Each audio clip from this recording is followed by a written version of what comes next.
Hi, I'm Chris Truelove, and I'm blessed to serve as the Executive Director at Special Kids. And I'm grateful that you are a One Change investor investing with us into the lives of the children we serve. And more than that, you're giving families hope when you invest and help us take care of them and serve them to the best of our abilities that God's given us. We recently at Special Kids celebrated our 20th anniversary of service in Rutherford County in Middle Tennessee.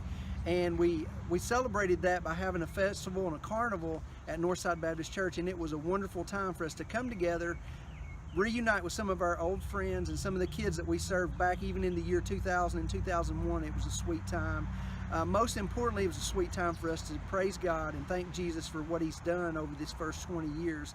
And also it gives us time to pause and think about what He's going to do over the next 20 years. But with that being said, we cannot do it alone. Your investment every month as a One Change investor empowers us to continue to grow and serve more and more children. When we started in 1998, there was one child that was in the building, and there were 4 people taking care of that child. Today, we have over 500 children on our active case list that we're caring for.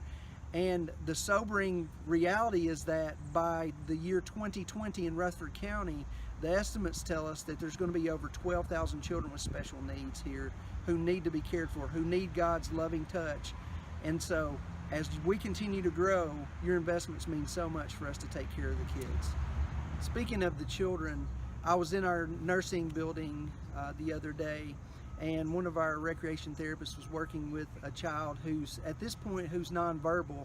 They're working with her on sign language and also working with her to be verbal and learn how to use her voice and to speak and to share God's love with other people. But this little child is probably 3 years old, and as the rec therapist asked her what she wanted to do, she did her hands like this, and she looked up at me, and I was like, wow. And so the team member said, "You want to pray for Chris?" And she just shook her head yes. And so what a blessing it was to me that God was working through that child. So when we invest and we take care of our part to help take care of the kids, it comes back to us, just like that little girl wanting to pray for me. And so thank you for your investments, and it really is turning into an investment that brings back dividends into the lives of the children that we serve.